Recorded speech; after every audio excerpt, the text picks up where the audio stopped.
أعوذ بالله من الشيطان الرجيم. بسم الله الرحمن الرحيم.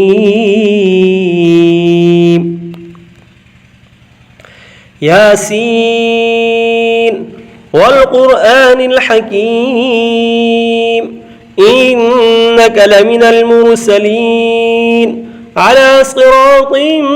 مستقيم تنزيل العزيز الرحيم لتنذر قوما ما أنذر آباؤهم فهم غافلون لقد حق القول على أكثرهم فهم لا يؤمنون إنا جعلنا في أعناقهم أغلالا فهي إلى الأذقان فهم مقمحون وجعلنا من بين أيديهم سدا ومن خلفهم سدا فأغشيناهم فهم لا يبصرون وسواء عليهم أأنذرتهم أم لم تنذرهم لا يؤمنون إنما تنذر من اتبع الذكر وخشي الرحمن بالغيب فبشره بمغفرة وأجر كريم إنا نحن نحيي الموتى ونكتب ما قدموا وآثارهم وكل شيء أحصيناه في إمام مبين واضرب لهم مثلا أصحاب القرية إذ جاءها المرسلون إذا أرسلنا إليهم اثنين فكذبوهما فعززنا بثالث فقالوا إنا إليكم مرسلون قالوا ما أنتم إلا بشر مثلنا وما أنزل الرحمن من شيء إن أنتم إلا تكذبون قالوا ربنا يعلم إنا إليكم لمرسلون وما علينا إلا البلاغ المبين قالوا إنا تطيرنا بكم لئن لم تنتهوا لنرجمنكم وليمسنكم منا عذاب أليم قالوا طائركم معكم أئن ذكرتم بل أنتم قوم مسرفون وجاء من أقصى المدينة رجل يسعى قال يا قوم اتبعوا المرسلين اتبعوا من لا يسألكم أجرا وهم مهتدون وما لي لا أعبد الذي فطرني وإليه ترجعون أتخذ من دونه آلهة إن يردني الرحمن بضر لا تغن عني شفاعتهم شيئا ولا ينقذون إني إذا لفي ضلال مبين إني آمنت بربكم فاسمعون قيل ادخل الجنة قال يا ليت قومي يعلمون بما غفر لي ربي وجعلني من المكرمين وما أنزلنا على قومه من بعده من جند من السماء وما كنا منزلين إن كانت إلا صيحة واحدة فإذا هم خامدون يا حسرة على العباد ما يأتيهم من رسول إلا كانوا به يستهزئون ألم يروا كم أهلكنا قبلهم من القرون أنهم إليهم لا يرجعون وإن كل لما جميع لدينا محضرون وآية لهم الأرض الميتة أحييناها وأخرجنا منها حبا فمنه يأكلون وجعلنا فيها جنات من نخيل وأعناب وفجرنا فيها من العيون ليأكلوا من ثمره وما عملته أيديهم أفلا يشكرون سبحان الذي خلق الأزواج كلها مما تنبت الأرض ومن أنفسهم ومما لا يعلمون وآية لهم الليل نسلخ منه النهار فإذا هم مظلمون والشمس تجري لمستقر لها ذلك تقدير العزيز العليم والقمر قدرناه منازل حتى عاد كالعرجون القديم لا الشمس ينبغي لها أن تدرك القمر ولا الليل سابق النهار وكل في فلك يسبحون وآية لهم أنا حملنا ذريتهم في الفلك المشحون وخلقنا لهم من مثله ما يركبون وإن نشأ نغرقهم فلا صريخ لهم ولا هم ينقذون إلا رحمة منا ومتاعا إلى حين وإذا قيل لهم اتقوا ما بين أيديكم وما خلفكم لعلكم ترحمون وما تأتيهم من آية من آيات ربهم إلا كانوا عنها معرضين وإذا قيل لهم أنفقوا مما رزقكم الله قال الذين كفروا للذين آمنوا أنطعم من لو يشاء الله وطعمه إن أنتم إلا في ضلال مبين ويقولون متى هذا الوعد إن كنتم صادقين ما ينظرون إلا صيحة واحدة تأخذهم وهم يخصمون فلا يستطيعون توصية ولا إلى أهلهم يرجعون ونفخ في الصور فإذا هم من الأجداث إلى ربهم ينسلون قالوا يا ويلنا من بعثنا من مرقدنا هذا ما وعد الرحمن وصدق المرسلون إن كانت إلا صيحة واحدة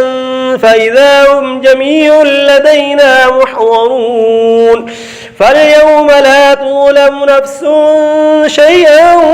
ولا تجزون إلا ما كنتم تعملون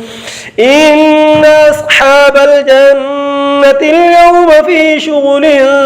فاكهون هم وأزواجهم في ظلال على الأرائك متكئون لهم فيها فاكهة ولهم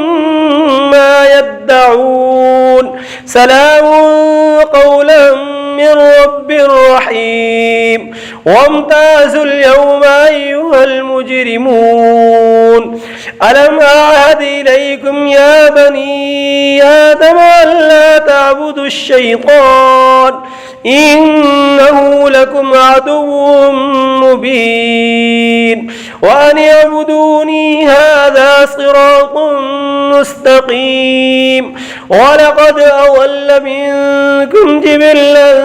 كثيرا أفلم تكونوا تعقلون هذه جنة جهنم التي كنتم توعدون اصلوها اليوم بما كنتم تكفرون اليوم نختم على أفواههم وتكلمنا أيديهم وتشهد أرجلهم بما كانوا يكسبون ولو نشاء لطمسنا على أعينهم فاستبقوا الصراط فأنى يبصرون ولو نشاء لمسخناهم على مكانتهم فما استطاعوا مضيا ولا يرجعون ومن نؤمره ننكسه في الخلق فلا يعقلون وما علمناه الشعر وما ينبغي له إن هو إلا ذكر وقرآن مبين لينذر من كان حيا ويحق القول على الكافرين أولم يروا أنا خلقنا لهم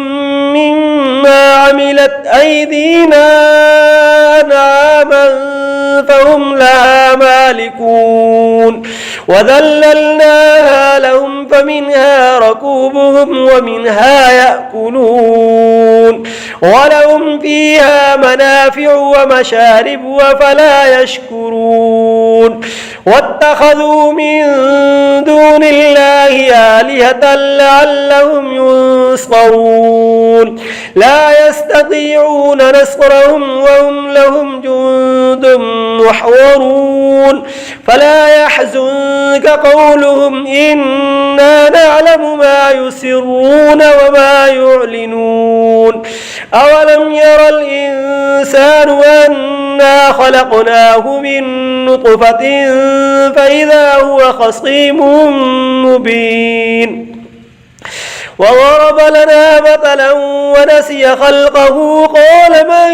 يحيي العظام وهي رميم قل يحييها الذي أنشأها أول مرة وهو بكل خلق عليم الذي جعل لكم من الشجر الأخضر نارا فإذا أنتم منه توقدون أوليس الذي خلق السماوات والأرض بقادر على أن يخلق مثلهم بلى وهو الخلاق العليم إنما أمره إذا أراد شيئا أن يقول له كن فيكون فسبحان الذي بيده ملكوت كل شيء وإليه ترجعون بسم الله الرحمن الرحيم الرحمن علم القرآن خلق الإنسان علمه البيان الشمس والقمر بحسبان والنجم والشجر يسجدان والسماء رفعها ووضع الميزان ألا تطغوا في الميزان وأقيموا الوزن بالقسط ولا تخسروا الميزان والأرض وضعها للأنام فيها فاكهة والنخل ذات الأكمام والحب ذو العصف والريحان فبأي آلاء ربكما تكذبان خلق الإنسان من صلصال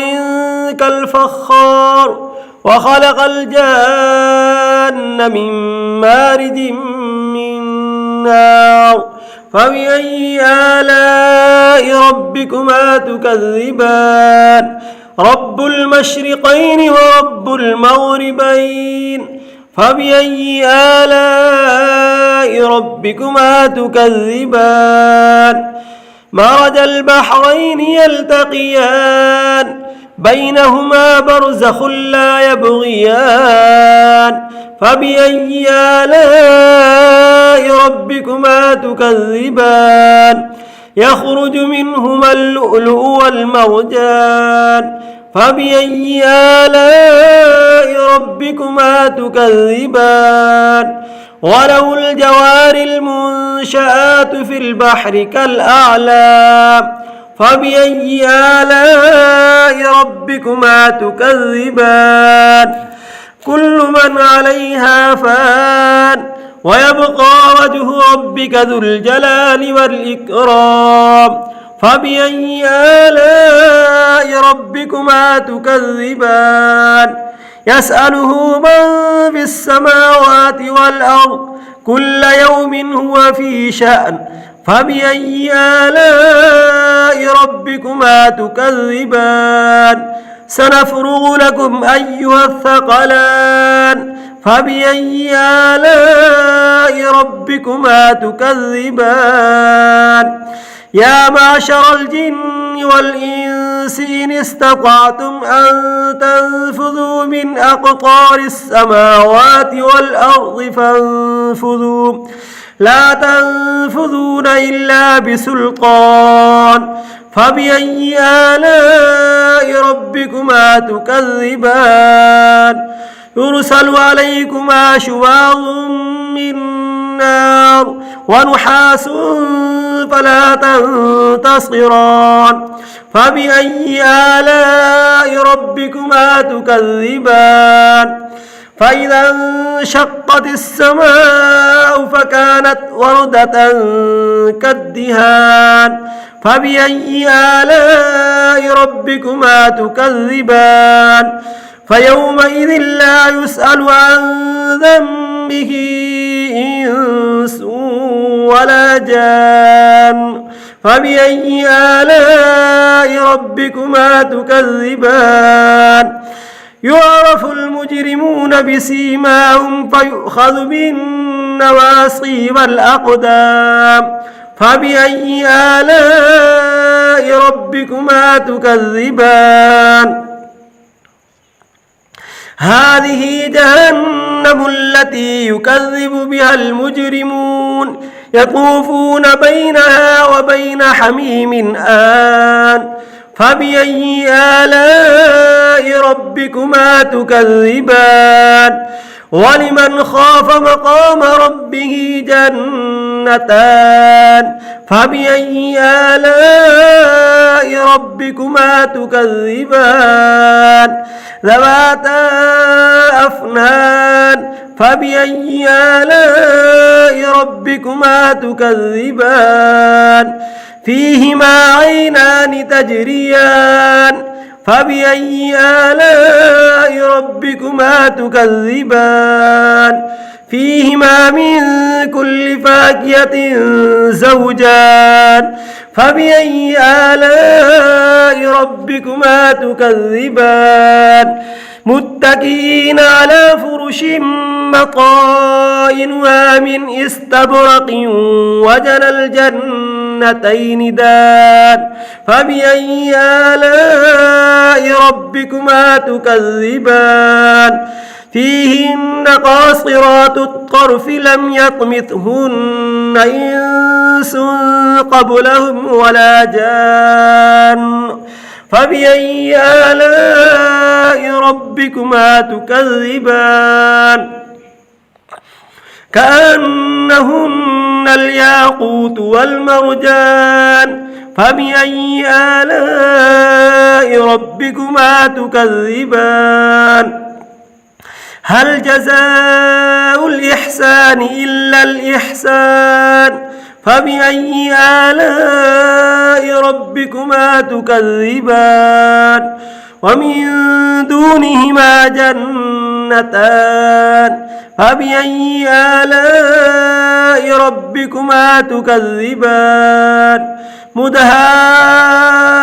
مدهامتان فبأي آلاء ربكما تكذبان فيهما عينان نضاختان فبأي آلاء ربكما تكذبان فيهما فاكهة ونخل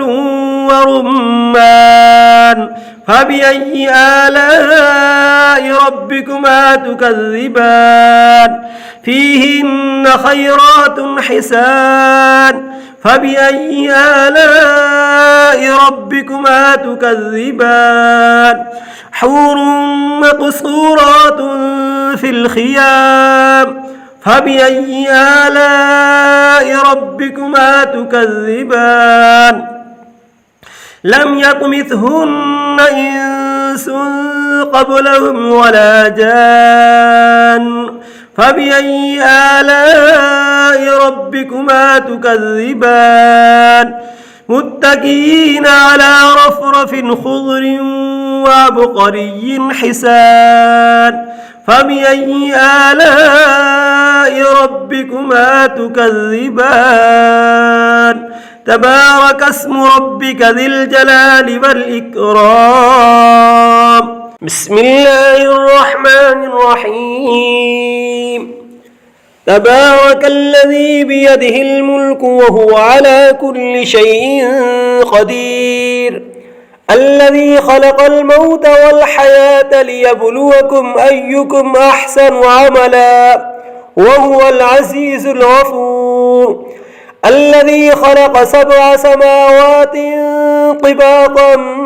ما ترى في خلق الرحمن من تفاوت فارجع البصر هل ترى من فطور ثم ارجع البصر كرتين ينقلب إليك البصر خاسئا وهو حسير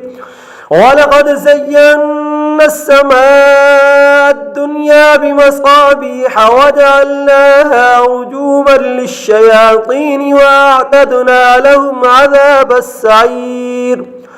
وللذين كفروا بربهم عذاب جهنم وبئس المصير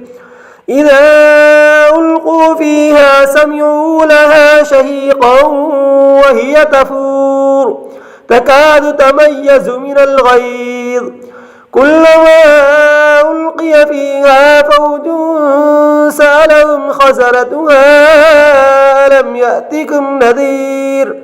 قالوا بلى قد جاءنا نذير فكذبنا وقلنا ما نزل الله من شيء إن أنتم إلا في ضلال كبير وقالوا لو كنا نسمع أو نعقل ما كنا في أصحاب السعير فاعترفوا بذنبهم فسحقا لأصحاب السعير إن الذين يخشون ربهم بالغيب لهم مغفرة وأجر كبير وأسروا قولكم أو اجهروا به إنه عليم بذات الصدور ألا يعلم من خلق وهو اللطيف الخبير هو الذي جعل لكم الأرض ذلولا فامشوا في مناكبها وكلوا من رزقه وإليه النشور أمنتم من في السماء أن يخسف بكم الأرض فإذا هي تمور أم أمنتم من في السماء أن يرسل عليكم حاصبا فستعلمون كيف نذير ولقد كذب الذين من قبلهم فكيف كان نكير أولم يروا إلى الطير فوقهم صافات ويقبضن ما يمسكهن إلا الرحمن إنه بكل شيء بصير أمن هذا الذي هو جند لكم ينصركم من دون الرحمن إن الكافرون إلا في غرور أمن هذا الذي يرزقكم إن أمسك رزقه بل لجوا في عتو ونفور أفمن يمشي مكبا على وجهه أهدى أمن يمشي سويا على صراط مستقيم قل هو الذي أنشأكم وجعل لكم السمع والأبصار والأفئدة قليلا ما تشكرون قل هو الذي ذرأكم في الأرض وإليه تحشرون ويقولون متى هذا الوعد إن كنتم صادقين قل إنما العلم عند الله وإنما أنا نذير مبين فلما رأوه زلفة سيئت وجوه الذين كفروا وقيل هذا الذي كنتم به تدعون قل أرأيتم إن أهلكني الله ومن معي أو رحمنا فمن يجير الكافرين من عذاب أليم قل هو الرحمن آمنا به وعليه توكلنا فستعلمون من هو في ضلال مبين قل أرأيتم إن أصبح ماؤكم غورا فمن يأتيكم بماء معين صدق الله العظيم.